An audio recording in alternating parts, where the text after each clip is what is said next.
Hello friends, welcome to খেল দুনিয়া। আগামী মরশুমের জন্য এখন থেকেই দল গোছাতে শুরু করে দিয়েছে মোহনবাগান। তো বেশ কয়েকজন প্লেয়ারের সাথে মোহনবাগান কন্ট্রাক্ট এক্সটেনশন করে নেবে বলে শোনা যাচ্ছে। তো প্রথমেই শোনা যাক কার নাম আসছে। তো বিশাল কায়েতের নাম প্রথমেই আসছে। তো বিশাল কায়েত তোমরা জানো যে গত বছর মোহনবাগানের আইএসএল জয়ের অন্যতম কারিগর ছিল এবং এবছরও কিন্তু তিনি দুর্দান্ত পারফরমেন্স করেছেন মোহনবাগানের গোলের নিচে। তো সেই জন্য এই প্লেয়ারটির সাথে দীর্ঘমেয়াদী চুক্তির পথেই হাঁটতে চলেছে মোহনবাগান। তো প্লেয়ারটির সাথে এমনিতে এই বছর অব্দি চুক্তি ছিল তার। তো যা শোনা যাচ্ছে এই বিশাল কায়েতের সাথে কিন্তু আরও 5 বছরের চুক্তি, অর্থাৎ 2029 সাল অব্দি এই চুক্তি বাড়িয়ে নিতে চলেছে মোহনবাগান। তো দেখা যাক শেষ পর্যন্ত সেটা বাস্তবায়িত হয় কিনা। তো যদি বাস্তবায়িত হয় সেক্ষেত্রে কিন্তু মোহনবাগান গোলকিপারের দিক থেকে একটা ভালো ব্যাকআপ কিন্তু পেয়ে যাবে বলেই ধরা হচ্ছে। এরপর চলে আসি পরের নাম, সেটা হচ্ছে দিমিত্রি পেটাটস। তো দিমিত্রি পেটাটস লাস্ট 2 বছর ধরে মোহনবাগান সমর্থকদের নয়নের মণি। এবছরও তিনি দুর্দান্ত পারফরমেন্স করছেন, নিজে গোল করছেন, গোল করাচ্ছেনও। তো সব মিলে দিমিত্রি পেটাটসের সাথেও যে কন্ট্রাক্ট এক্সটেনশন করা হবে সেটা কিন্তু বেশ কিছুদিন আগে থেকেই শোনা যাচ্ছিল। তো এখন যেটা শোনা যাচ্ছে দিমিত্রি পেটাটস তার সাথে কিন্তু মোহনবাগান মোটামুটি আরও 2 বছরের কন্ট্রাক্ট এক্সটেনশন করে নিতে চাইছে। অর্থাৎ দিমিত্রি পেটাটসেরও কিন্তু চুক্তি এবছর শেষ হয়ে যাওয়ার কথা ছিল। তো তার সাথে আরও 2 বছরের চুক্তি, অর্থাৎ 2026 সাল অব্দি তার সাথে কিন্তু চুক্তি বাড়িয়ে নিতে চলেছে। তবে দিমিত্রি পেটাটস মোহনবাগানে থাকবেন কি থাকবেন না এটা এখনো জানা যায়নি।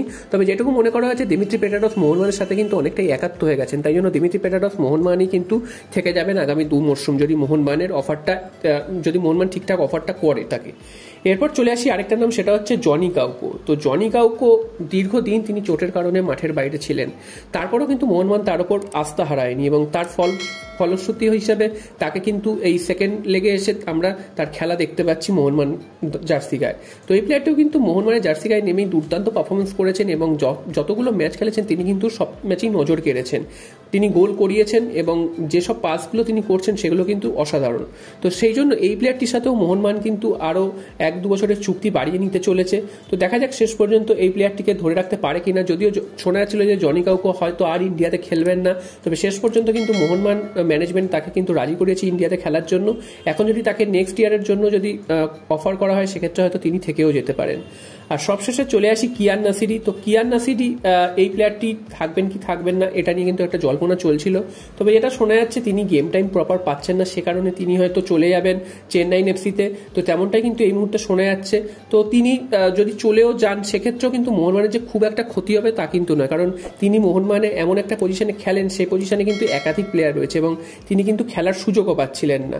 তো এই প্লেয়ারটি যদি মোহনবাগান ছেড়ে চলে যান সেক্ষেত্রে কিন্তু মোহনবাগান ব্যাকআপ হিসাবে আরও বেশ কিছু জুনিয়র প্লেয়ারদেরকে নিয়ে আসতে পারে। তো সেই প্লেয়ারদের নাম কিন্তু এখন অবধি জানা যায়নি, তবে বেশ কিছু নাম উঠে এসেছে। দেখা যাক শেষ পর্যন্ত কার দিকে নজর করে মোহনবাগান। তবে কিয়ান নাসিরি একে কিন্তু ছেড়ে দেওয়া হচ্ছে সেরকম কিন্তু খবর আছে, শেষ পর্যন্ত যদি কোনো বড়সড় আপডেট না আসে। তো দেখা যাক এই প্লেয়ারটিকে মোহনবাগান শেষ পর্যন্ত ধরে রাখতে পারে কিনা।